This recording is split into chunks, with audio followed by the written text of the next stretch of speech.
اعوذ باللہ من الشیطان الرجیم بسم اللہ الرحمن الرحیم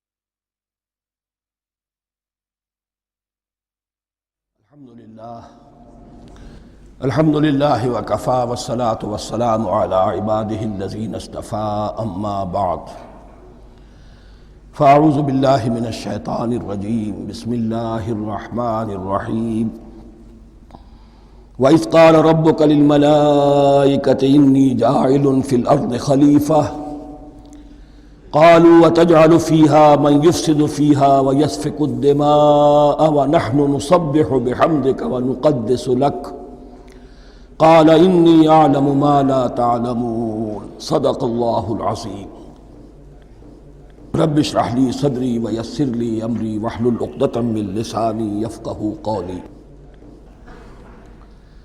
جیسا کہ میں نے عرض کیا تھا، سورہ بقرہ کے پہلے 4 رکوع نہایت اہم ہیں، نہایت جامع ہیں۔ پہلے 2 رکوعوں میں 3 قسم کے انسانوں کی وضاحت کی گئی، 3 قسم کے کردار کے نقشے کھینچ دیے گئے۔ تیسرے رکوع میں قرآن مجید کی دعوت کا خلاصہ آ گیا، توحید فی العقیدہ، توحید فی العمل، یعنی عبادت اللہ کی، ایمان بالرسالت، قرآن مجید کو منزل من اللہ کلام ماننا۔ اس میں اگر شک ہے تو جو بھی چیلنج تھا، اگر واقعتاً تمہیں شک ہے، حقیقت میں شک نہیں ہے، لیکن جیسا کہ تم کہہ رہے ہو کہ تمہیں شک ہے تو کوشش کرو اس کے مقابلے کی ایک صورت بنانا ہو۔ پھر آخرت، جنت اور دوزخ، ان دونوں کا تذکرہ ہو گیا۔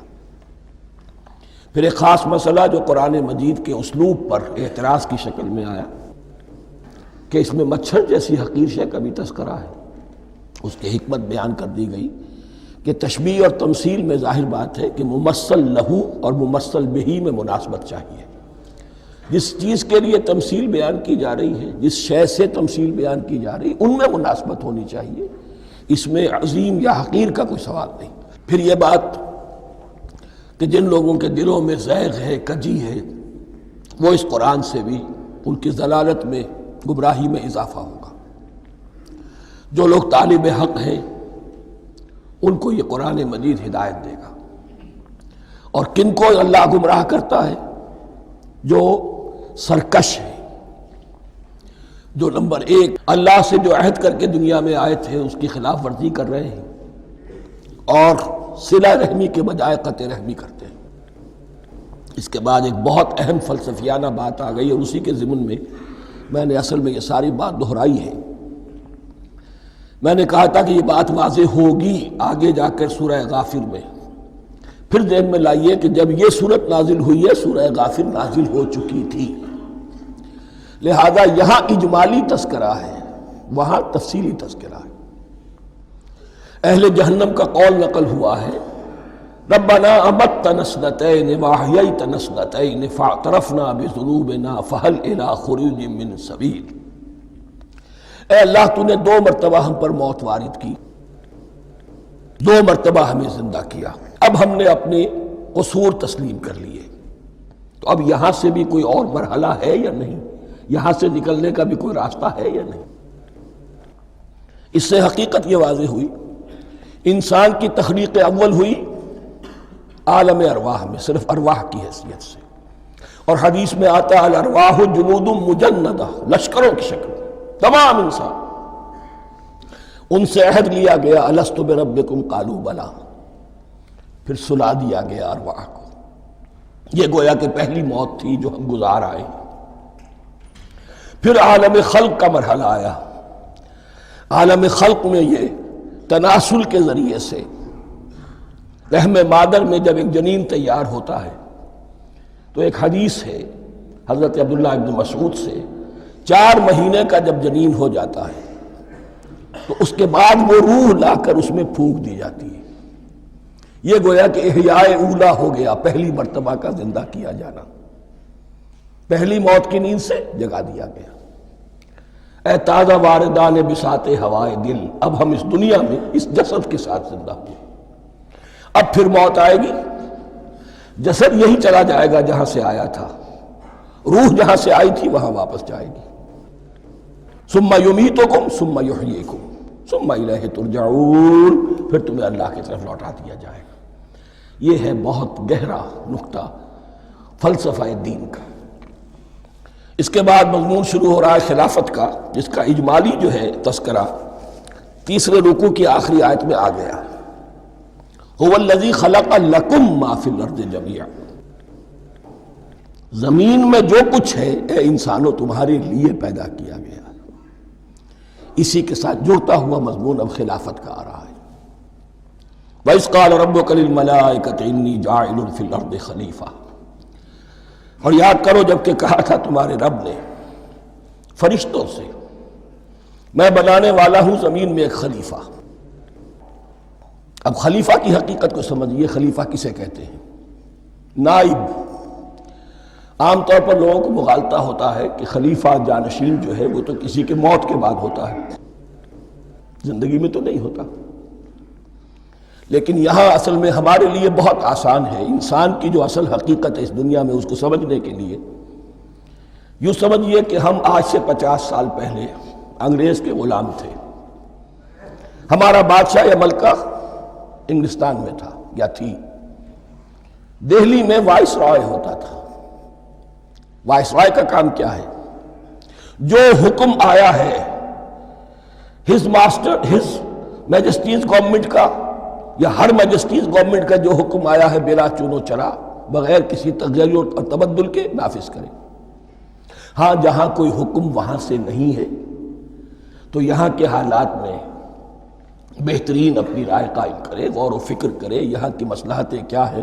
جو چیز بھی امپائر کی مصلحت میں ہو اس کے مطابق فیصلہ کر سکتا ہے. بین ہی یہی رشتہ ہے. اللہ ہے لیکن اللہ نے اپنے آپ کو غیب کے پردے میں چھپا لیا ہے. زمین پر انسان ہے. اب انسان کا کام یہ ہے جو ہدایت آ رہی ہے اللہ کی طرف سے اس پر تو بے چون و چرا عمل کرے. جہاں کوئی ایکسپریس ہدایت نہیں ہے، کوئی واضح ہدایت نہیں ہے، وہاں اپنے بیسٹ ججمنٹ کو ایکسرسائز کرے. اسی کا نام اجتہاد ہے. غور و فکر کرے، سوچے، اور جو بات روح دین کے زیادہ سے زیادہ مطابقت رکھنے والی ہو اس کو اختیار کر لے. بین ہی یہی رشتہ ہے در حقیقت رشتہ خلافت کہ جو اللہ اور انسان کے مابین ہے. اب یہ جو دی گئی ہے یہ حیثیت تمام انسانوں کو دی گئی ہے. پوٹینشلی ہر انسان اللہ کا خلیفہ ہے. لیکن جو اللہ کا باغی ہو جائے، جو خود حاکمیت کا مدعی ہو گیا، گویا کہ وہ باغی ہے. اب اگر شاہ جہان بادشاہ تھا، اس کا کوئی ولی عہد تھا، اور ولی عہد جو ہے صبر نہیں کر سکتا، اپنے باپ کی زندگی ہی میں بغاوت کر دیتا ہے، حکومت حاصل کرنا چاہتا ہے، تو اب وہ کیا ہے؟ واجب القتل ہے. جو لوگ بھی حاکمیت کے مدعی ہو گئے ویسے تو حقیقت واجب القتل ہے، لیکن دنیا میں مہلت دی ہے اللہ نے. یہ دار الامتحان ہے. فوراً قتل نہیں کرتا، فوراً ختم نہیں کرتا. وَلَوْلَا كَلِمَةٌ سَبَقَتْ مِنْ رَبِّكَ إِلَىٰ أَجَلٍ مُّسَمًّى لَقُضِيَ بَيْنَهُمْ، اگر یہ پہلے بات طے نہ ہو چکی ہوتی، ایک وقت معین تک کے لیے انہیں مہلت اللہ نے نہ دی ہوتی تو اللہ فیصلہ چکا دیتا. لیکن مہلت دی ہے. لیکن کم سے کم اتنی سزا ملتی ہے کہ اب وہ خلافت کے حق سے محروم کر دیے گئے. گویا کہ اب خلافت دنیا میں ہوگی خلافت المسلمین. صرف وہی شخص کہ جو اللہ کو مانے اپنا حاکم مطلق، وہ خلافت کا اہل ہے. تو یہ چند باتیں خلافت کی اصل حقیقت کے ضمن میں یہیں پر سمجھ لیجیے. وَإِذْ قَالَ رَبُّكَ لِلْمَلَائِكَةِ إِنِّي جَاعِلٌ فِي الْأَرْضِ خَلِيفَةً قَالُوا أَتَجْعَلُ فِيهَا مَن يُفْسِدُ فِيهَا وَيَسْفِكُ الدِّمَاءَ وَنَحْنُ نُسَبِّحُ بِحَمْدِكَ وَنُقَدِّسُ لَكَ. اور یاد کرو جب کہ تمہارے رب نے کہا تھا فرشتوں سے کہ میں زمین میں خلیفہ بنانے والا ہوں، تو انہوں نے کہا کہ کیا تو بنائے گا اس میں جو فساد مچائے گا اس میں اور خوریزی کرے گا؟ وَنَحْنُ نُسَبِّحُ بِحَمْدِكَ وَنُقَدِّسُ لَكَ، ہم آپ کی تسبیح اور تحمید اور آپ کی تقدیس میں لگے ہوئے ہیں۔ قال انی اعلم ما لا تعلمون، فرمایا میں جانتا ہوں جو تم نہیں جانتے۔ اب یہاں سوال پیدا ہوتا ہے کہ فرشتوں کو یہ گمان کیسے ہوا، یہ خیال کیسے ہوا؟ دو رائے ہیں اس میں۔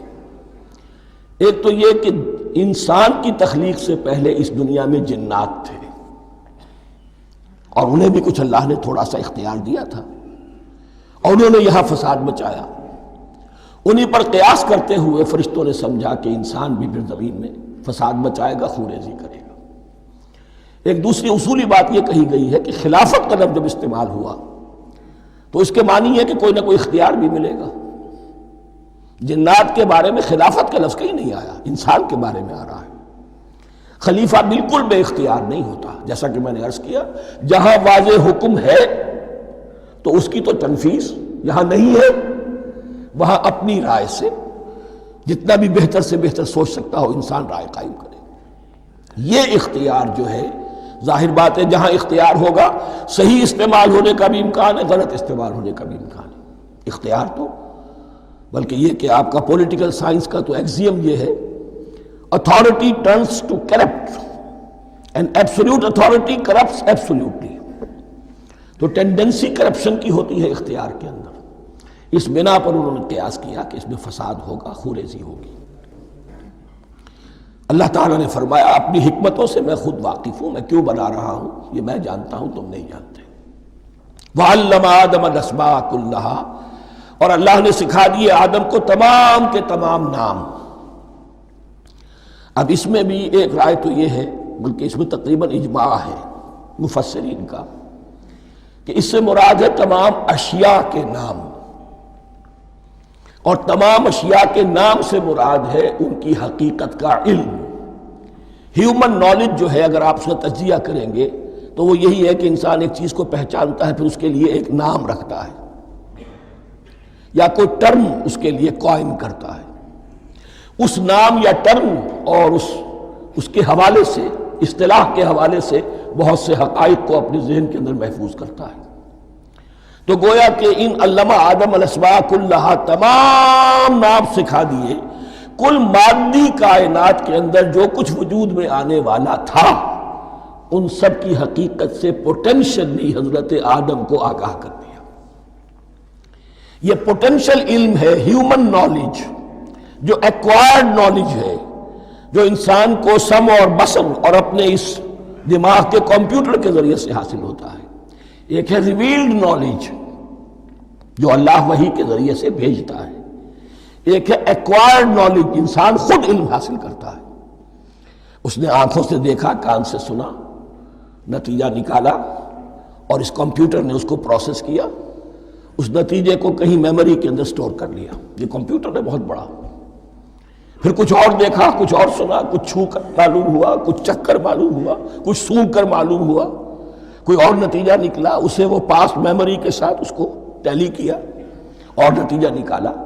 اس طرح رفتہ رفتہ ان السمع والبصر والفؤاد کل اولئک کان عنہ مسئولا، یہ ایکوائرڈ نالج تین چیزوں سے انسان کو حاصل ہو رہا ہے، سماعت، بصارت اور یہ عقل، جو فائدہ اخذ کرتی ہے، جو اس کو پروسیس کرتی ہے، اس تمام جو سینس ڈیٹا اس کو مہیا ہوتا ہے سینس آرگنز کے ذریعے سے۔ یہ علم ہے جو پوٹینشلی حضرت آدم کو دے دیا گیا۔ اس کی ایکسفولیشن ہو رہی ہے، اب درجہ بدرجہ وہ علم پھیل رہا ہے، بڑھ رہا ہے، اور بڑھتے بڑھتے کہاں تک پہنچے گا ہم کچھ نہیں کہہ سکتے۔ کہاں سے کہاں پہنچ گیا انسان۔ اس نصف صدی کے اندر علم انسانی میں جو ایکسپلوژن ہوا ہے، میں اور آپ اس کا تصور تک نہیں کر سکتے۔ اکثر بڑے بڑے جو سائنسدان ہیں انہیں تصور نہیں ہے، اس لیے کہ ایک شخص اپنی لائن فزکس کے بارے میں جانتا ہے کیا کچھ ہو گیا، یا فزکس کی بھی کسی شاخ کے بارے میں جانتا ہے، باقی دوسری جو لائن ہے اسے کچھ پتہ نہیں۔ اسپیشلائزیشن کا دور ہے، لہذا جو ایکسپلوژن کہا جائے، دھماکہ ہوا ہے علم کا، اس کا کوئی اندازہ نہیں ہے ہمارے۔ اور کس تیزی کے ساتھ وہ چیز آگے بڑھ رہی ہے، کس تیزی کے ساتھ ایک چیز آج جو ایجاد ہوئی چند دنوں کے اندر اندر اس کے بعد اس کا نیا کوئی ورشن آ جاتا ہے اور یہ چیز جو ہے آبسولیٹ ہو جاتی ہے۔ کمیونیکیشن کے اندر جو انقلاب عظیم برپا ہوا ہے، تو آپ یہ سمجھیے کہ اقبال نے جو شعر کبھی کہا تھا کہ عروج آدم خاکی سے انجم سہمے جاتے ہیں کہ یہ ٹوٹا ہوا تارا مہ کامل نہ بن جائے، اور یہ مہ کامل بنے گا کب؟ جب دجال کی شکل اختیار کرے گا۔ دجال کون ہوگا؟ جو ان تمام قواعد طبیعہ کے اوپر قابو پا لے گا، جب چاہے گا جہاں چاہے گا بارش برسائے گا، رزق کے تمام خزانے اپنے ہاتھ میں لے لے گا، جو اس کے اوپر ایمان لائے گا اسی کو ملے گا، کسی اور کو نہیں ملے گا، اس کی آواز پوری دنیا میں سنائی دے گی، وہ چند دنوں کے اندر پوری دنیا کا چکر لگا لے گا۔ یہ ساری چیزیں جو حدیث میں دجال کے بارے میں آئی ہیں وہ اسی علم آدم ایکوائرڈ نالج کے اس حد کو پہنچ جانا کہ وہ ٹوٹل مسٹریز نیچر کی جو ہے وہ اس پر منکشف ہو جائے اور ان قواعد طبیعہ کو وہ ہارنس کر لے، قابو میں لے آئے اور انہیں استعمال کرے۔ کبھی جب ہمارے کسی بہت 200-300ویں کوئی پیڑھی میں کوئی ہمارے جد امجد ہوں گے جنہوں نے کوئی چٹان دیکھی کہ گری، پتھر پر پتھر ٹکرایا تو آگ اس میں سے شعلہ نکلا، اس کا یہ مشاہدہ کافی ہو گیا آگ پیدا کرنے کے لیے۔ پتھروں کو ٹکراؤ آگ پیدا کر لو، یہ اس دور کی سب سے بڑی ایجاد تھی، آگ، انرجی۔ اب وہ انرجی کہاں سے کہاں پہنچی؟ وہ آگ نے بھاپ کی شکل اختیار کی، پھر ہم نے بجلی ایجاد کی، اور کب کیا ہے ایٹمک انرجی ہے اور نہ معلوم کیا کیا ہے، اللہ اعلم۔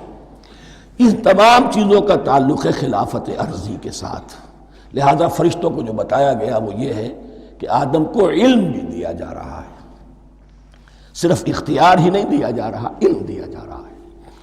وَعَلَّمَ آدَمَ الْأَسْمَاءَ كُلَّهَا ثُمَّ عَرَضَهُمْ عَلَى الْمَلَائِكَةِ، پھر ان تمام اشیاء کو پیش کیا فرشتوں کے سامنے۔ فَقَالَ أَنبِئُونِي بِأَسْمَاءِ هَؤُلَاءِ، اور فرمایا کہ مجھے بتاؤ ان چیزوں کے نام، ان کنتم صادقین، اگر تم سچے ہو۔ قالوا سبحانک لا علم لنا الا ما علمتنا، انہوں نے کہا پروردگار تو پاک ہے ہر نقص سے، ہر عیب سے، ہر ضعف سے، ہر احتیاج سے، مبرہ ہے، منزہ ہے، اعلیٰ ہے، عرفہ ہے۔ لا علم لنا الا ما علمتنا، ہمیں کوئی علم حاصل نہیں سوائے اس کے جو تو نے ہمیں سکھا دیا ہے۔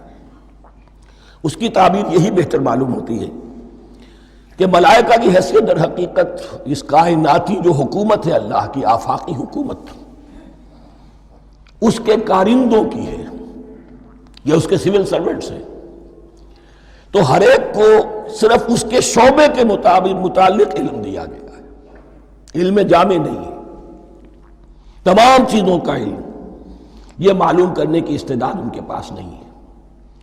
کوئی فرشتہ فرض کیجئے بارش کے اوپر مامور ہے، کوئی پہاڑوں پر مامور ہے، جس کا ذکر سیرت میں آتا ہے کہ جب طائف میں حضور پر پتھراؤ ہوا ہے تو اس کے بعد ایک فرشتہ حاضر ہوا ہے کہ میں ملک الجبال ہوں، اللہ نے مجھے پہاڑوں پر مامور کیا ہوا ہے، آپ اگر فرمائیں تو جن لوگوں نے آپ کو ستایا ہے، یہ جو طائف جن دو پہاڑوں کے درمیان یہ وادی ہے، ان کو آپس میں ٹکرا دوں کہ یہ پس کر اور سرما بن جائے۔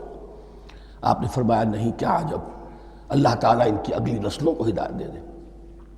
تو فرشتے ہیں، کوئی پہاڑوں پر مامور ہے، کوئی کسی خدمت پر مامور ہے، ان کو علم دیا گیا ہے صرف انہی کی اپنی جو بھی فرائض منصبی ہیں ان کے شعبے سے متعلق، کل نہیں۔ جامعیت جو ہے علم کی وہ ہے کہ جو حضرت آدم علیہ السلام کو پوٹینشلی دے دی گئی اور جو اب بڑھتے بڑھتے ایک بہت تناور درخت بن چکا۔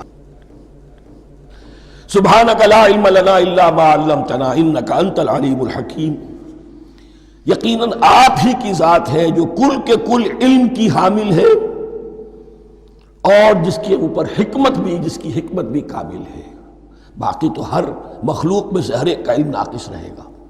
العلیم، کل علم کا جاننے والا تو ہی ہے، الحکیم، کل حکمت وہ تو تیرے ہی پاس ہے۔ قال یا آدم انبئہم باسمائہم، اللہ نے فرمایا کہ آدم ان کو بتاؤ ان کے نام۔ فلما انباہم باسمائہم، تو جب انہوں نے بتا دیے ان کو فرشتوں کو ان کے نام. قال الم اقل لکم انی اعلم غیب السماوات والارض. تو اللہ نے فرمایا کہ میں نے کہا نہیں تھا کہ میں جانتا ہوں آسمانوں اور زمین کی تمام غائب چیزوں کو جو تمہاری نگاہوں سے بھی اوجھل ہے. غیب میں ہر شے کا جاننے والا ہوں. وَأَعْلَمُ مَا تُبْدُونَ وَمَا كُنْتُمْ تَكْتُمُونَ. اور میں جانتا ہوں جو کچھ تم ظاہر کر رہے تھے اور جو کچھ تم چھپا رہے تھے. چھپانے میں محسوس ہوتا ہے کہ ان کی خواہش یہ تھی کہ خلافت ہمیں ملے. ہم خدام ادب ہیں، ہر وقت تسبیح و تحمید اور تقدیس میں مصروف ہیں، جو حکم ملتا ہے بجا لاتے ہیں. تو یہ خلافت کسی اور مخلوق کو کیوں ملے؟ یہاں صرف یہ اور بتا دوں کہ یہ چونکہ اب ایک تیسری مخلوق کا ذکر بھی بعد میں آئے گا. 3 صاحب تشخص مخلوقات ہیں اللہ کی. صاحب تشخص، صاحب شعور، جن میں میں کا شعور ہے. انا، میں. ایک ملائکہ ہے، ان کی تخلیق نور سے ہوئی ہے. ایک انسان ہے جن کی تخلیق گارے سے ہوئی ہے. ایک جنات ہیں جن کی تخلیق آگ سے ہوئی ہے. باقی حیوانات ہیں، ان میں شعور تو ہے، خود شعوری نہیں ہے. Self consciousness, there is a world of difference between consciousness and self consciousness. انسان جب دیکھتا ہے تو اس کو یہ بھی معلوم ہے میں دیکھ رہا ہوں. کتا بلہ دیکھتا ہے، اسے یہ اندازہ نہیں ہوتا کہ میں دیکھ رہا ہوں. دیکھنے کا ایک نتیجہ ہے جو نکل آتا ہے، لیکن میں کا وجود نہیں ہے. یہ انا، سیلف، ایگو، یہ انسان میں ہے، جنات میں ہے، شعور میں، اور فرشتوں میں ہے. ایک نوری مخلوق، ایک ناری مخلوق، ایک زمین کے اس کرسٹ میں یہ جو مٹی اور گارے، مٹی اور پانی کا جو ملغوبہ ہے گارے کی شکل میں، اس سے بنا ہے. قال يا آدم انبئهم بأسمائهم فلما انبأهم بأسمائهم قال ألم أقل لكم إني أعلم غيب السماوات والأرض وأعلم ما تبدون وما كنتم تكتمون وإذ قلنا للملائكة اسجدوا لآدم فسجدوا إلا إبليس. اور یاد کرو جب کہ ہم نے کہا فرشتوں سے سجدہ کرو سب کے سب آدم کو، جھک جاؤ آدم کے سامنے. فسجدوا، ان سب نے سجدہ کیا. الا ابلیس، سوائے ابلیس کے. پہلی بات تو یہ سمجھیے کہ تمام ملائکہ کے سجدے کی ضرورت کیا تھی. کیا یہ صرف تعظیماً تھا؟ اور تعظیماً اگر تھا تو کیا آدم خاکی کی تعظیم تھی یا کسی اور شے کی تعظیم تھی؟ مکی صورتوں میں یہ بات 2 جگہ واضح کی گئی ہے. فَإِذَا سَوَّيْتُهُ وَنَفَخْتُ فِيهِ مِن رُوحِي فَقَعُوا لَهُ سَاجِدِينَ. جب میں اس آدم کی تخلیق مکمل کر لوں اور اس میں اپنی روح میں سے پھونک دوں، تب گر پڑنا اس کے سامنے سجدے میں. تعظیم اگر ہے تو آدم خاکی کی نہیں ہے، اس کے اندر جو ڈیوائن ایلیمنٹ ہے، جو ڈیوائن سپارک ہے، جو روح ربانی ہے، میری روح، اس کی ہے.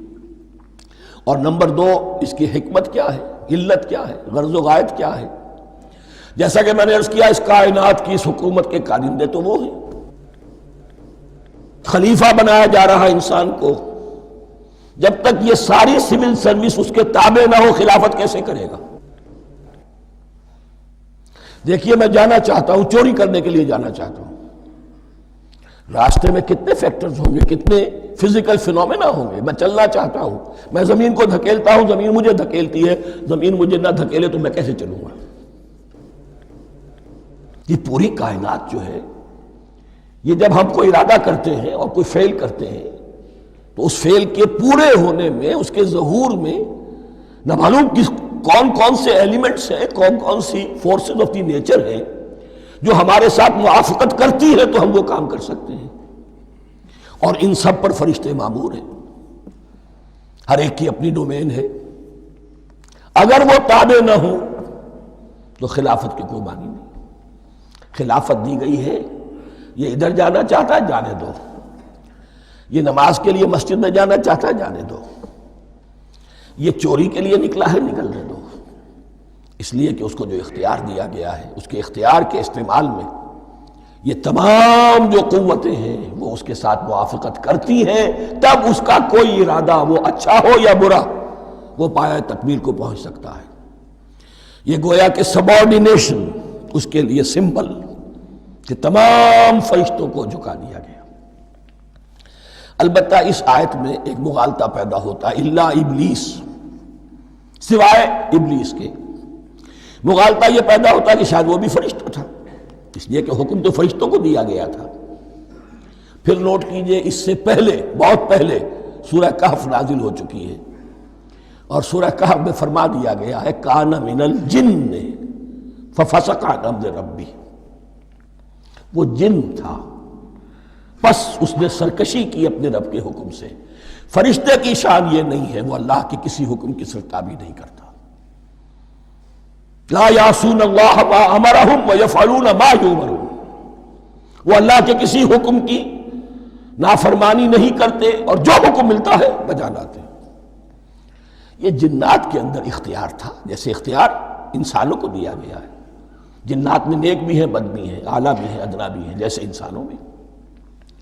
لیکن یہ عزازیل جو جن تھا، علم اور عبادت دونوں کے اعتبار سے بہت بلند ہو گیا تھا، اور یہ فرشتوں کا یوں سمجھیے کہ ہم نشین، فرشتوں کے ساتھ اس طور سے شامل، جیسے بہت سے انسان بھی اگر اپنی بندگی میں، زہد میں، عبادت میں، نیکی میں ترقی کریں تو ان کا ملائے اعلیٰ کے ساتھ، عالم ارواح کے ساتھ، عالم ملائکہ کے ساتھ ایک رابطہ قائم ہوتا ہے۔ اسی طریقے سے وہ جو عزازیل تھا، جن ہونے کے باوجود اپنی نیکی، عبادت، پارسائی اور اپنے علم میں فرشتوں سے بہت آگے تھا، اس لیے معلم الملکوت کی شکل اختیار کر چکا تھا۔ اس کو اپنی زون تھا، یہ بات جیسا کہ میں نے عرض کیا 7 مرتبہ قرآن میں یہ بات آئی ہے، قصہ ابلیس و آدم، کہ فرشتوں کو حکم ہوا کہ سجدہ کرو، سب جھک گئے، ابلیس نے سجدے سے انکار کر دی 7 مرتبہ۔ یہ 7ویں مرتبہ ہے جو ہم پڑھ رہے ہیں، مصحف میں پہلی مرتبہ آ رہا ہے، ترتیب نزول میں 7ویں مرتبہ آ رہا ہے۔ یہ آدم و ابلیس کا قصہ اس سے آگے سورہ اعراف میں آئے گا، پھر سورہ ہجر میں آئے گا، سورہ بنی اسرائیل میں آئے گا، سورہ کہف میں آئے گا، سورہ طٰہٰ میں آئے گا، سورہ صاد میں آئے گا، 6 مرتبہ مکی قرآن میں، 1 مرتبہ یہاں۔ تو یہاں اشارہ نہیں کیا، اس لیے مغالطہ ہو سکتا ہے، لیکن یہ کہ سورہ کہف میں آپ کو بتا چکا ہوں کان من الجن ففسق عن امر ربی، اس نے اپنے رب کے حکم سے سرتابی۔ ابلیس اس کا صفاتی نام ہے اب، اس لیے کہ اب لسیبلسو کے معنی ہوتے ہیں مایوس ہو جانا۔ یہ اللہ کی رحمت سے بالکل مایوس ہے، اور مایوس جو ہو جائے وہ شیطان ہو جاتا ہے۔ اب میرا تو چھٹکارا نہیں ہے، جتنوں کو برباد کر سکوں کروں، میری تو عاقبت خراب ہو چکی ہے، جتنوں کو اپنے ساتھ، ہم تو ڈوبے ہیں سنم، تم کو بھی لے ڈوبیں گے۔ اب وہ شیطان اس معنی میں کہ انسان کی عداوت اس کی گھٹی میں پڑ گئی، اس نے اللہ سے پھر اجازت بھی لی کہ مجھے مہلت دے دے، یوم یبعثون، قیامت تک کے دن کے لیے، تو میں ثابت کر دوں گا کہ یہ آدم اس رتبے کا حقدار نہ تھا، مستحق نہ تھا جو اسے دیا گیا۔ انا خیر منہ، میں اس سے بہتر ہوں۔ خلقتنی من نار وخلقتہ من طین، تو نے مجھے آگ سے بنایا، اسے گارے سے بنایا۔ لیکن یہ تکبر ہے در حقیقت کہ جس نے اسے راندہ درگاہ حق کر دیا۔ وَإِذْ قُلْنَا لِلْمَلَائِكَةِ اسْجُدُوا لِآدَمَ فَسَجَدُوا إِلَّا إِبْلِيسَ أَبَىٰ وَاسْتَكْبَرَ، ابا اس نے انکار کیا، واستکبر اور تکبر کیا، استکبار کیا، وَكَانَ مِنَ الْكَافِرِينَ۔ کانا عربی زبان میں 2 طرح کا ہوتا ہے، تامہ، ناقصہ۔ ایک معنی یہ ہو سکتے ہیں کہ ہو گیا، اب اپنے اس استکبار اور انکار کی وجہ سے کانا من الکافرین، وہ کافروں میں سے ہو گیا۔ ایک کانا تامہ ہوتا تھا ہی کافروں میں سے، یعنی اس کے اندر سرکشی چھپی ہوئی تھی، اب ظاہر ہو گئی۔ یہ معاملہ ہوتا ہے، کسی شخص کی بدنیتی اس کے اوپر پردے پڑے رہتے ہیں نیکی کے، زہد کے، کسی خاص وقت میں آ کر وہ ننگا ہو جاتا ہے، اور جو اس کے اندر تھا اصل، اس کی حقیقت، وہ سامنے آ جاتی ہے۔ اس کا امکان ہے، تو دونوں معنی اس کے ہو سکتے ہیں۔ وَقُلْنَا يَا آدَمُ اسْكُنْ أَنْتَ وَزَوْجُكَ الْجَنَّةَ، اور ہم نے کہا کہ اے آدم رہو تم اور تمہاری بیوی جنت میں۔ اب یہ جنت کون سی ہے؟ اکثر حضرات کے نام کر کے نزدیک یہ جنت کہیں آسمان ہی میں تھی، آسمان ہی میں حضرت آدم کی تخلیق ہوئی۔ البتہ یہ سب مانتے ہیں کہ ایک وہ جنت الفردوس جو ہے جس میں جانے کے بعد پھر واپس نکلنے کا کوئی امکان نہیں، یہ وہ جنت نہیں ہے جس میں کہ آخرت میں لوگوں کو جا کر داخل ہونا ہے، اس میں داخل ہونے والے کے نکلنے کا کوئی امکان نہیں۔ ایک رائے یہ بھی ہے، میرا رجحان اس رائے کی طرف ہے، تخلیق آدم اسی زمین پر ہوئی ہے، وہ جن مراحل سے گزری ہے تخلیق وہ ایک علیحدہ مسئلہ ہے۔ بایولوجی اور وحی دونوں اس پر متفق ہیں کہ مٹی سے، کرسٹ آف دی ارتھ سے انسان بنا ہے، اس پر اتفاق ہے، قرآن کا بھی اور بایولوجی کا بھی، جدید علم الحیوانات کا بھی، علم الحیات کا۔ سٹیجز کیا ہیں اس میں اختلاف ہو سکتا ہے، اس کو چھوڑ دیجئے، وہ اس وقت کا بحث نہیں۔ یہی کسی اونچے مقام پر کوئی سرسبز و شاداب علاقہ تھا جہاں حضرت آدم کو رکھا گیا، کہ جہاں ہر طرح کے میوے تھے، ہر شے، لا تظمأ فیہا ولا تضحا، نہ اس میں بھوک لگے گی نہ دھوپ تمہیں ستائے گی، ہر طرح کی چیز تمہیں فراہم ہے۔ وہاں رکھے گئے ہیں صرف ایک ڈیمانسٹریشن کے لیے کہ انہیں نظر آ جائے کہ شیطان میرا دشمن ہے، وہ مجھے ورغلائے گا، طرح طرح سے میرے اندر وسوسہ اندازی کرے گا، میرے اور میری اولاد کے، صرف ایک ڈیمانسٹریشن۔ اس کی مثال یوں سمجھیے کہ سلیکشن تو ہو گیا، سی ایس پی گریڈ میں کوئی شخص آ گیا ہے، لیکن اب وہ سول سروس اکیڈمی میں رکھا جا رہا ہے۔ تو یہ کوئی اکیڈمی ہو سکتا ہے اسی زمین پر ہو، صرف بتانا یہ تھا کہ تمہیں معلوم ہو جائے کہ یہ شیطان تمہارا دشمن ہے۔ اس لیے کہ اس میں جو ایک لفظ حبوط کا آ رہا ہے، وہ حبوط صرف ایک ہی معنی میں نہیں ہوتا، دوسری معنی میں بھی ہے، اللہ عالم۔ یہ چیزیں پھر متشابہات میں رہیں گی، اس لیے ان کے بارے میں کوئی ایک رائے دوسری رائے، اس کے لیے ذہن سے، عقل سے بات کر کے ایک یا دوسری رائے اختیار کر سکتے ہیں۔ وَقُلْنَا يَا آدَمُ اسْكُنْ أَنْتَ وَزَوْجُكَ الْجَنَّةَ، اور ہم نے کہا کہ رہو اے آدم تم بھی اور تمہاری بیوی بھی باغ میں، اس باغ میں، الجنہ اس باغ میں، گویا کہ اشارہ کیا جا رہا ہے۔ وَكُلَا مِنْهَا رَغَدًا حَيْثُ شِئْتُمْ، اور کھاؤ اس میں سے با فراغت جہاں سے چاہو، ہر طرح کا پھل ہے کھاؤ۔ وَلَا تَقْرَبَا هَٰذِهِ الشَّجَرَةَ، یہاں پہ اس درخت کا نام نہیں دیا گیا، اشارہ اس درخت کے قریب مت جانا۔ فَتَكُونَا مِنَ الظَّالِمِينَ، تو تم ظالموں میں سے ہو جاؤ گے، تم حد سے گزرنے والوں میں سے ہو جاؤ گے۔ اب اس کی بھی حکمت سمجھیے کہ چونکہ ڈیمانسٹریشن کرانی ہے کہ تمہیں کسی چیز سے، ہزار چیزیں مباح ہیں دنیا میں، چند چیزیں پینے کی حرام ہیں، اب تم اگر ان ہزار مباح چیزوں کو چھوڑ کر حرام چیز کو پیتے ہو تو یہ تمہارا اختیار ہوا، جبکہ اللہ تعالیٰ نے مباحات کا دائرہ بہت وسیع رکھا ہے۔ جس سے چاہو چند رشتے ہیں جو بیان کر دیے گئے، یہ حرام ہے، محرمات ہے، ابدیہ ہے، ان سے تو شادی نہیں ہو سکتی، باقی کسی مسلمان عورت سے دنیا کے کسی کونے میں وہ شادی کر سکتے، کروڑوں کے آپشنز آپ کے لیے خالی کھلے ہیں، لیکن پھر بھی انسان شادی نہ کرے، زنا کرے، یہ گویا کہ اس کی اپنی خباثت نفس ہے۔ ایک نہیں، دو دو، تین تین، چار چار تک شادی کرو، اجازت ہے تمہیں۔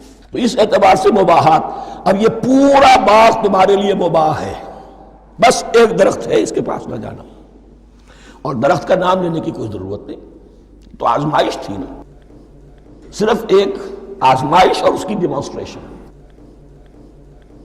فَأَزَلَّهُمَا الشَّيْطَانُ عَنْهَا، تو پھسلا دیا ان دونوں کو شیطان نے اس درخت کے بارے میں۔ اب وہ کس کس طریقے سے پھسلایا، یہ بھی جیسا کہ میں نے عرض کیا 6 مرتبہ چونکہ یہ قصہ آ چکا ہے، اس کی آپ کو سورہ طٰہٰ میں تفصیل ملے گی، کس کس طریقے سے پھسلایا اور اس بات کے لیے تیار کیا۔ فَأَخْرَجَهُمَا مِمَّا كَانَا فِيهِ، تو نکلوا دیا ان دونوں کو اس کیفیت میں سے جس میں کہ وہ تھے، وہ کیفیت کہ نہ کوئی مشقت ہے نہ کوئی محنت ہے، اور انسان کو ہر طرح کا اچھے سے اچھا پھل مل رہا ہے، تمام ضروریات فراہم ہیں، خاص کوئی حلہ جنت ہے جس کا کہ لباس بھی عطا کیا گیا ہے، لیکن ان کیفیات سے اب نکال کر، اب جسے آپ کہیں گے bitter facts of life، اچھا اب جاؤ یہ ڈیمانسٹریشن کرنی تھی، ہو گئی۔ شیطان تمہارا دشمن ہے، تمہارا اور تمہاری نسل کا، شیطان لعین، اور وہ تمہیں پھسلائے گا جیسے آج پھسلایا ہے۔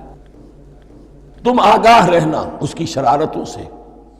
ان الشیطان لکم عدو فاتخذوہ عدوا، یہ شیطان تمہارا دشمن ہے، اسے اپنا دشمن ہی سمجھو۔ لیکن یہ ہے کہ اگر کچھ لوگ اسے دوست بنا لیں، اس کے ایجنٹ بن جائیں، اس کے کارندے بن جائیں، یہ ان کا چوائس ہے جس کی سزا انہیں ملے گی۔ فَأَخْرَجَهُمَا مِمَّا كَانَا فِيهِ وَقُلْنَا اهْبِطُوا بَعْضُكُمْ لِبَعْضٍ عَدُوٌّ، اور ہم نے کہا اترو، تم سب ایک دوسرے کے دشمن ہوگے۔ اب یہ چونکہ جمع کا صیغہ آیا ہے، ایک دوسرے کے دشمن ہوگے، تو ایک دشمنی تو شیطان اور آدم اور ذریت آدم کی ہے، ایک اور دشمنی بھی ہے جو انسان میں مرد اور عورت کے مابین ہے۔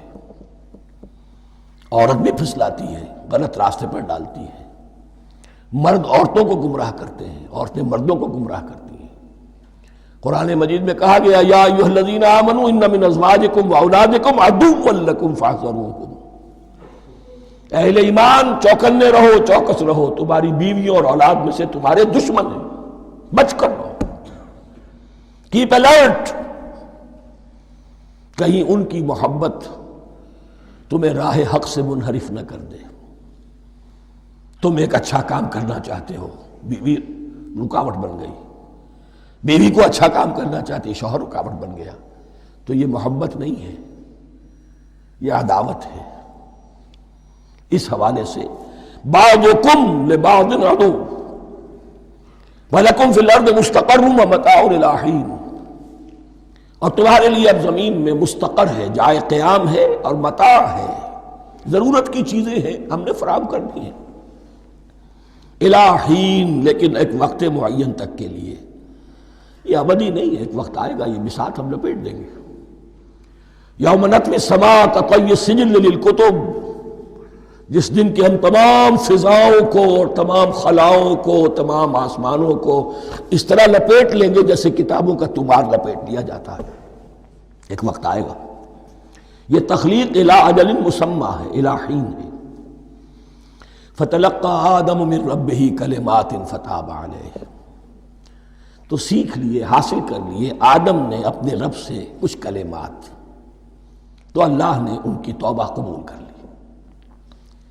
اب اس کی وضاحت سورہ اعراف میں ہے، یہ تو چونکہ پس منظر میں وہ 2/3 قرآن موجود ہے، اس کی وضاحت کیا ہے کہ حضرت آدم میں سخت پشیمانی پیدا ہوئی ہے، میں نے کیا کیا، مجھ سے خطا سرزد ہو گئی، اللہ کے حکم کی میں نے خلاف ورزی کی، لیکن ان کے پاس الفاظ نہیں تھے کن الفاظ میں اللہ سے استغفار کریں، کن الفاظ میں اللہ سے معافی چاہیں۔ اللہ کی رحمت یہ ہوئی کہ اللہ نے الفاظ انہیں خود تلقین فرما دی، یہ اللہ کی شان رحیمی ہے۔ اصل شے جو ہے وہ انسان کے اندر گناہ پر ندامت کا پیدا ہو جانا ہے، یہ اصل توبہ ہے۔ علامہ اقبال نے جو بڑی اپنی آغاز عنفوان شباب میں جو اشعار کہے تھے، ان میں سے ایک شعر کو سن کر پھڑک اٹھے تھے اس وقت کے اساتذہ بھی، موتی سمجھ کے شان کریمی نے چن لیے قطرے جو تھے میرے عرق انفعال کے، انفعال کہتے ہیں شرمندگی کو، شرمندگی سے میری پیشانی پر جو پسینے کے قطرے نمودار ہو گئے، میرے پروردگار کو وہ اتنے عزیز ہوئے، اس نے انہیں موتی کی طرح چن لیا۔ موتی سمجھ کے شان کریمی نے چن لیے قطرے جو تھے میرے عرق انفعال کے، تو فتلقى آدم من ربہ کلمات، ان پر پچھتاوا ہوا، ندامت ہوئی، اللہ نے انہیں الفاظ، وہ الفاظ کیا تھے وہ سورہ اعراف میں ہیں، ربنا ظلمنا انفسنا وان لم تغفر لنا وترحمنا لنکونن من الخاسرین، اے اللہ ہم نے اپنی جانوں پر ظلم کیا ہے، اور اگر تو نے ہمیں بخش نہ دیا اور رحم نہ فرمایا تو ہم تو خسارہ والوں میں ہو جائیں گے، تباہ ہو جائیں گے، برباد ہو جائیں گے۔ یہی پر فوری تقابل موجود ہے۔ غلطی ابلیس سے بھی ہوئی، حکم سے سرتابی ہوئی، لیکن اس پر ندامت نہیں ہوئی، تکبر کی بنا پر اور اکڑ گیا، انا خیر منہ۔ غلطی آدم سے بھی ہوئی، نافرمانی ہوئی لیکن اس پر پشیمان ہوئے اور توبہ کی. وہ شیطنت ہے، یہ آدمیت ہے. ورنہ کوئی انسان گناہ سے اور معصیت سے مبرہ نہیں ہے. حضور کی ایک حدیث ہے، کل بنی آدم کلکم خطاؤون، کل بنی آدم خطاؤون وخیر الخطائین التوابون. آدم کے تمام اولاد، تمام انسان خطا کار ہیں. ان خطا کاروں میں بہتر وہ ہیں، اچھے وہ ہیں جو توبہ کرتے ہیں. تو یہاں حضرت آدم سے غلطی ہوئی، انہوں نے توبہ کی، پشیمانی ہوئی، ندامت ہوئی.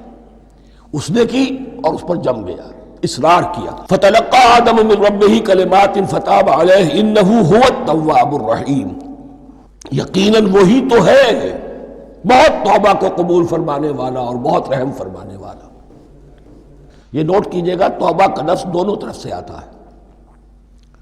بندہ بھی تواب، وخیر الخطائین التوابون. تواب بندے بھی ہو گئے، تواب اللہ بھی ہے. اس کی اصل حقیقت کیا ہے؟ بندے نے خطا کی اور دور ہو گیا اللہ سے. اللہ نے اپنی رحمت کی نگاہ اس سے پھیر لی.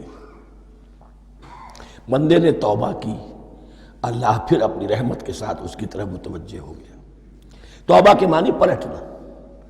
بندہ معصیت سے توبہ کر کے اپنی اصلاح کی طرف، بندگی کی طرف، اطاعت کی طرف پلٹ آیا. اللہ نے جو اپنی نظر رحمت پھیر لی تھی، اللہ نے پھر وہی اپنی شان غفاری اور رحیمی کے ساتھ بندے کی طرف توجہ فرما لی. جس کے لیے حدیث میں الفاظ آتے ہیں، تم اگر میری طرف بالشت بھراؤ گے میں ہاتھ بھراؤں گا، تم اگر چل کر آؤ گے میں دوڑ کر آؤں گا. ہم تو مائل بکرم ہے، کوئی سائل ہی نہیں، راہ دکھلائیں کسے، رہنم منزل ہی نہیں. وہ تو تواب ہے. بس فرق یہ ہے کہ تابہ بندے کے لیے ہوگا تو الہ ہوگا، تابہ الہ، انی تبت الیک. اور جب اللہ کی طرف سے ہوگا تابہ علیہ، وہ اعلیٰ ہوگا، اس پر توبہ کی. یعنی اللہ کی بلند شان ہے تو انسان توبہ کرتا ہے تو اس کی طرف توبہ کرتا ہے. اللہ کی شان کیا ہے؟ وہ توبہ کرتا ہے تو بندے پر اعلیٰ. فتاب علیہ انہ هو التواب الرحیم. قلنا اہبطوا منہا جمیعا. ہم نے کہہ دیا اتر جاؤ اس سے اب تم سب کے سب. فَإِمَّا يَأْتِيَنَّكُم مِّنِّي هُدًى. اب یہاں لفظ آیا اہبطوا، یہاں بھی پہلے بھی آیا ہے. جو حضرات یہ سمجھتے ہیں کہ تخلیق آدم آسمانوں پر ہوئی ہے اور جنت بھی وہ آسمان میں ہے جہاں رکھے گئے تھے، آزمائشی یا ٹریننگ یا ڈیمانسٹریشن والی جنت، وہ یہاں حبوط کا ترجمہ کریں گے کہ آسمان سے زمین پر اترنے کا حکم دیا گیا.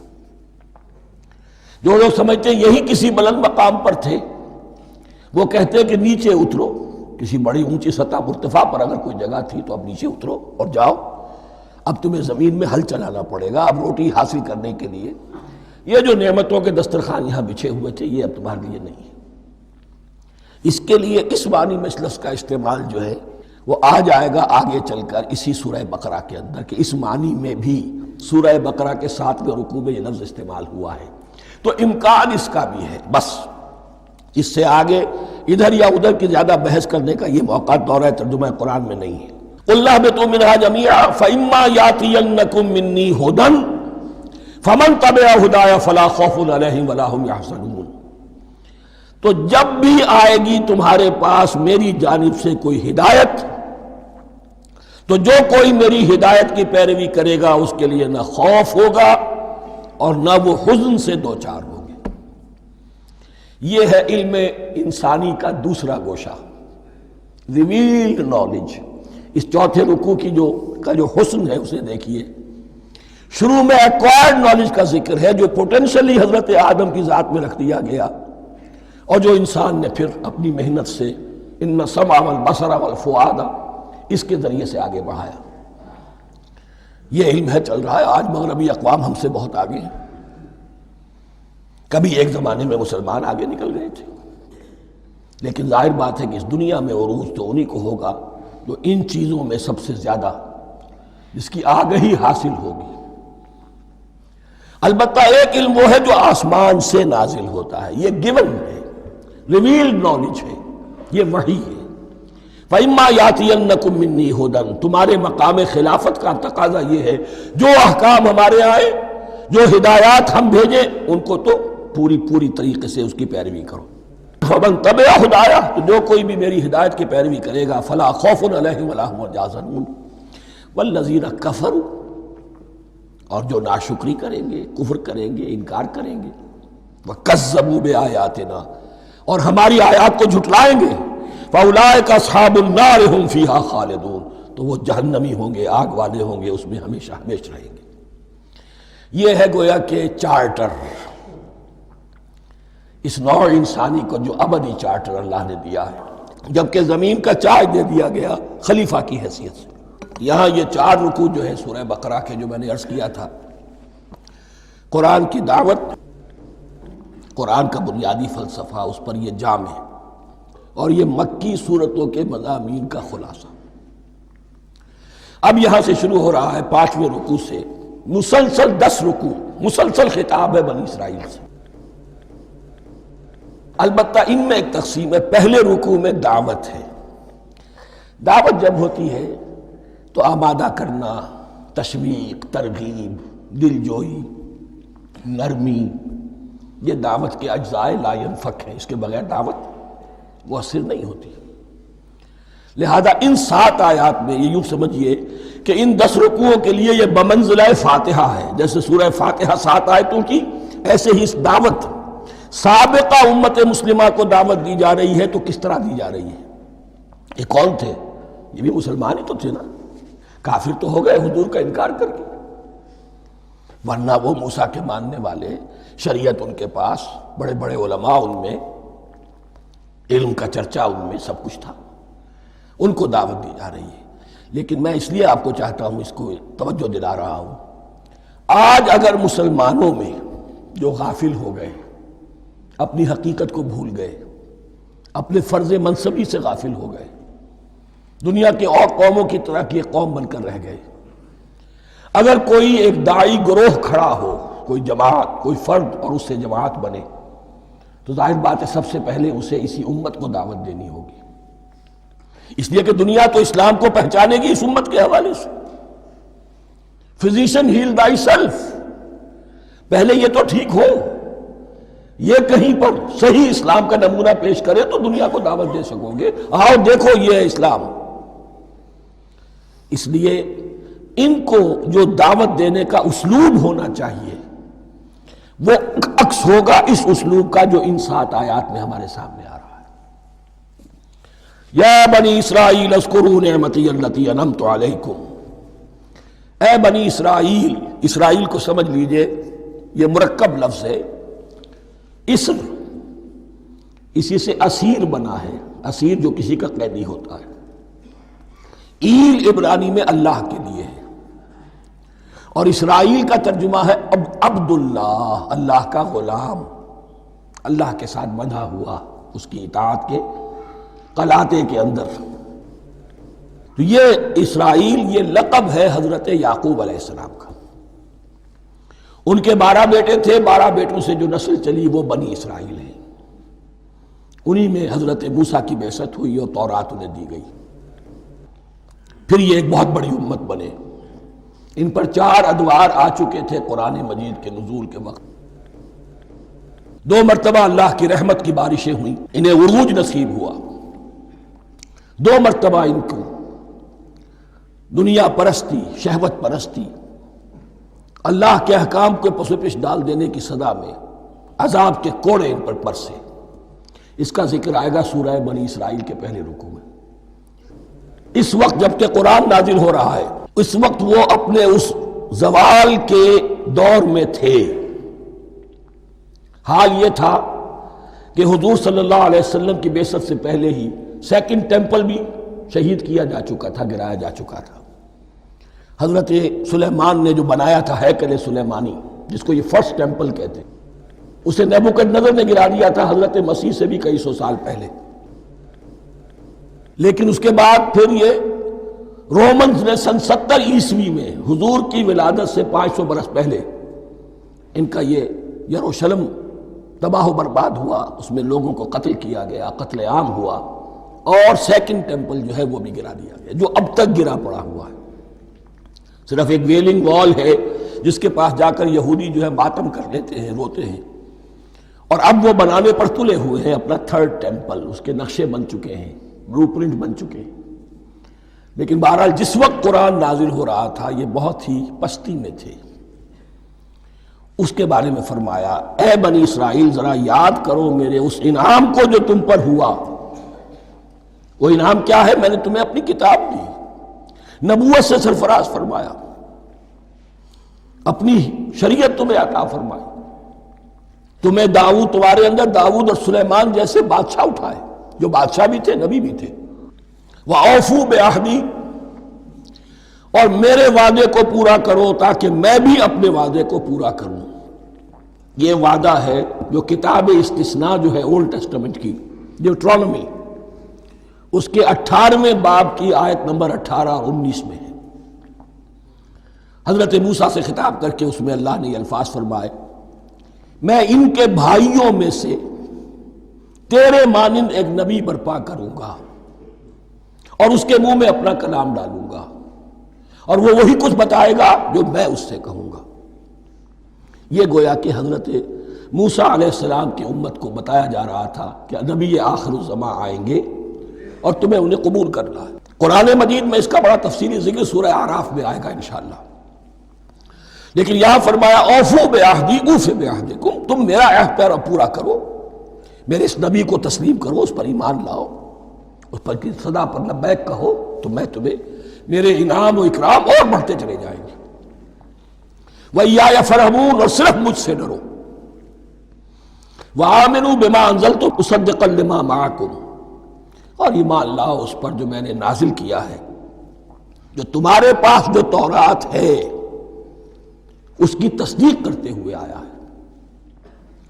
اس کے دو معنی ہے، ایک تو قرآن تصدیق کرتا ہے تورات کی اور انجیل کی، فیہا ھدی و نور، فیہ ھدی و نور، اور دوسرے یہ کہ قرآن اور محمد صلی اللہ علیہ وسلم ان پیشین گوئیوں کے مصداق بن کر آئے ہیں جو تورات میں تھی، ورنہ وہ پیشین گوئیاں جھوٹی ثابت ہوتی۔ ان کے مصداق کون ہے؟ قرآن اور محمد صلی اللہ علیہ وسلم، یہ دونوں معنی اس کے ہیں۔ وَآمِنُوا بِمَا أَنزَلْتُ مُصَدِّقًا لِمَا مَعَكُمْ وَلَا تَكُونُوا أَوَّلَ كَافِرٍ بِهِ، اور دیکھو تم ہی سب سے پہلے ان کا کفر کرنے والے نہ بن جاؤ۔ تمہیں تو سب کچھ معلوم تھا، تم تو منتظر تھے، تم تو آخری نبی کے انتظار میں تھے اور ان کے حوالے سے دعائیں کیا کرتے تھے کہ اللہ اس نبی آخر الزمان کے واسطے سے ہماری مدد فرما اور کافروں کے مقابلے میں ہمیں فتح عطا فرما۔ یہ آئے گا آگے چل کر اسی سورہ بقرہ کے اندر۔ لیکن اب تم ہی سب سے بڑھ کر کافر ہو گئے، تم ہی سب سے بڑھ کر دشمن ہو گئے۔ وَلَا تَكُونُوا أَوَّلَ كَافِرٍ بِهِ وَلَا تَشْتَرُوا بِآيَاتِي ثَمَنًا قَلِيلًا، اور دیکھو میری ان آیات کے عوض حقیر سی قیمت قبول نہ کرو۔ یہ آیات الہیہ ہیں، ان کو رد کر رہے ہو، کس لیے؟ ہماری مسندیں، ہماری حیثیت، ہماری چودراہٹیں، کہیں ان پر کوئی آنچ نہ آ جائے۔ حقیر سی چیزیں، یہ صرف اس دنیا کا سامان ہے، اس کے سوا کچھ نہیں۔ وَلَا تَشْتَرُوا بِآيَاتِي ثَمَنًا قَلِيلًا وَإِيَّايَ فَاتَّقُونِ، اور صرف مجھ سے تقوی اختیار کرو، میرا تقوی اختیار کرو۔ وَلَا تَلْبِسُوا الْحَقَّ بِالْبَاطِلِ وَتَكْتُمُوا الْحَقَّ وَأَنْتُمْ تَعْلَمُونَ، اور نہ گڈمڈ کرو حق کے ساتھ باطل کو، اور مت چھپاؤ حق کو، درا حالے کہ تم جانتے ہو۔ یہ بات اچھی طرح نوٹ کر لیجیے، جانتے بوجھتے کرنا، ایک ہے مغالطے میں کرنا، وہ ضلالت ہے، گمراہی ہے۔ ایک جان بوجھ کر کرنا، حق کو پہچان کر اسے رد کرنا، یہ پھر اللہ تعالیٰ کے غضب کو دعوت دینا ہے، ریت آف اللہ، اس کے غضب کو دعوت دینا ہے کہ حق کو پہچان کر اس کی نفی کی جائے۔ وَأَنْتُمْ تَعْلَمُونَ، علماء یہود قرآن مجید میں آگے چل کر آئے گا، ایسے پہچانتے تھے محمد کو اور قرآن کو جیسے اپنے بیٹوں کو، یعرفونہ کما یعرفون ابناہم، ایسے پہچانتے جیسے اپنے بیٹوں۔ وَأَقِیمُوا الصَّلَاةَ وَآتُوا الزَّکَاةَ، دیکھو نماز قائم کرو، زکوٰۃ ادا کرو، وَارْكَعُوا مَعَ الرَّاكِعِينَ، اور جھکنے والوں کے ساتھ جھکو۔ یہ اول تو رکوع کو انہوں نے اپنے ہاں سے خارج کر دیا تھا، ثانیاً باجماعت نماز ان کے ہاں ختم ہو گئی تھی۔ وَارْكَعُوا مَعَ الرَّاكِعِينَ، جماعت باجماعت نماز کی طرف اشارہ ہے۔ أَتَأْمُرُونَ النَّاسَ بِالْبِرِّ وَتَنْسَوْنَ أَنفُسَكُمْ، کیا تم لوگوں کو نیکی کا حکم دیتے ہو، تقویٰ کی، پارسائی کی تعلیم دیتے ہو؟ میں کہہ رہا ہوں نا کہ اصل میں مخاطب کون ہے؟ علماء یہود۔ اس آیت سے ثابت ہو گیا عالم ہمارا بھی جب بھی کھڑا ہوگا اونچے سے اونچا آواز کہے گا، اعلیٰ سے اعلیٰ بات کہے گا۔ اکثر و بیشتر کا حال یہ ہے کہ ان کا اپنا کردار دیکھیے تو کوئی مناسبت ہی نہیں اس سے کہ جو وہ بات کہہ رہا ہے، جو لوگوں کو دعوت دے رہا ہے اس پر خود عمل نہیں۔ تو یہی در حقیقت علماء یہود کا کردار بن چکا تھا۔ أَتَأْمُرُونَ النَّاسَ بِالْبِرِّ وَتَنْسَوْنَ أَنفُسَكُمْ، کیا تم لوگوں کو نیکی کا حکم دیتے ہو اور خود اپنے آپ کو بھول جاتے ہو؟ وَأَنْتُمْ تَتْلُونَ الْكِتَابَ، اور یہ سب کچھ تم کر رہے ہو اس حال میں کہ کتاب پڑھتے بھی ہو، تورات پڑھتے ہو، صاحب تورات ہو۔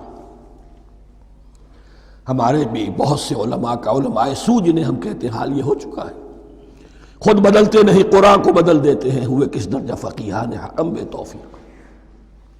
جو صورتحال ہے صرف قرآن کا متن بچا ہوا ہے، اس کے مفہوم میں، اس کی تفسیر میں، اس کے ترجمے میں تو تحریفیں موجود ہیں، بڑی بڑی تحریفیں موجود ہیں، متن بچا ہوا ہے، وہ اس لیے کہ اللہ تعالیٰ نے اس کی حفاظت کا ذمہ لیا ہے۔ وَاسْتَعِینُوا بِالصَّبْرِ وَالصَّلَاةِ، اور مدد حاصل کرو دو چیزوں سے، صبر اور نماز۔ یہ صبر کا لفظ یہاں پر بہت قیمتی ہے، بہت بامانی ہے۔ علماء سو کیوں وجود میں آتے ہیں؟ جب وہ دنیا کے کتے بن جائیں گے تو وہ دین کو بدنام کرنے والے ہوں گے۔ بظاہر دینی مناسب ہیں لیکن اصل میں ان کے پردے میں دنیا داری کی جا رہی ہے، صبر نہیں، بس صبر کے ساتھ اور نماز کے ساتھ، اس لیے کہ آپ صحیح راستے پر آئیں گے۔ اگر کوئی عالم دین لوگوں پر تنقید کرے گا، لولا ینہاہم الربانیون والاحبار، کیوں نہیں روکتے ان کے علماء اور ان کے اولیاء اور صوفیاء ان کو حرام کھانے سے اور جھوٹ بولنے سے؟ اگر کوئی شخص روکے گا اس کو پھر نذرانے تو نہیں ملیں گے، اس کی خدمتیں تو نہیں ہوگی۔ اگر تو دنیا میں صبر اختیار کرنا ہے تب تو آپ حق بات کہہ سکتے ہیں، اور اگر دنیاوی ایمبیشنز ہیں تو پھر آپ کو کہیں نہ کہیں کمپرومائز کرنا پڑے گا۔ وَاسْتَعِینُوا بِالصَّبْرِ وَالصَّلَاةِ، صبر اور نماز۔ وَإِنَّهَا لَكَبِیرَةٌ، اور یقیناً یہ بہت بھاری شے ہے، بہت بھاری شے ہے۔ عام طور پر خیال یہ ہے کہ انہا کی ضمیر صرف صلاۃ کی طرف جاتی ہے، نماز بہت بھاری ہے۔ ایک رائے یہ ہے کہ نہیں، یہ پورے طرز عمل کی طرف جا رہی ہے، یہ طرز عمل کہ خود صبر کرو، اس دنیا میں صبر کرو، دنیا اور دنیا کے متعلقات میں کم سے کم پر قانے ہو جاؤ، اور حق کا بول بالا کرنے کے لیے میدان میں آ جاؤ، یہ طرز عمل۔ اور اس میں پھر نماز، الصلاۃ عماد الدین۔ وَإِنَّهَا لَكَبِیرَةٌ إِلَّا عَلَى الْخَاشِعِينَ، یہ یقیناً بہت بھاری چیز ہے، یہ روش، یہ رویہ بھی بہت بھاری اور نماز بھی بہت بھاری ہے، سوائے ان خشوع رکھنے والوں کے، ڈرنے والوں کے، جن کے دل جھک گئے ہیں اللہ کے سامنے۔ الذین یظنون انہم ملاقو ربہم، جنہیں یہ یقین ہے کہ انہیں اپنے رب سے ملاقات کرنی ہے، جیسا کہ میں نے شروع میں توجہ دلائی تھی، وبالآخرۃ ہم یوقنون، یہ ایمان بالآخرت ہے جو انسان کو سیدھا رکھتا ہے عمل کے میدان میں۔ الذین یظنون انہم ملاقو ربہم وانہم الیہ راجعون، اور جنہیں یہ یقین ہے کہ بالآخر اسی کی طرف ہمیں لوٹنا ہے۔ بارک اللہ لی ولکم فی القرآن العظیم ونفعنی وإیاکم بالآیات والذکر الحکیم۔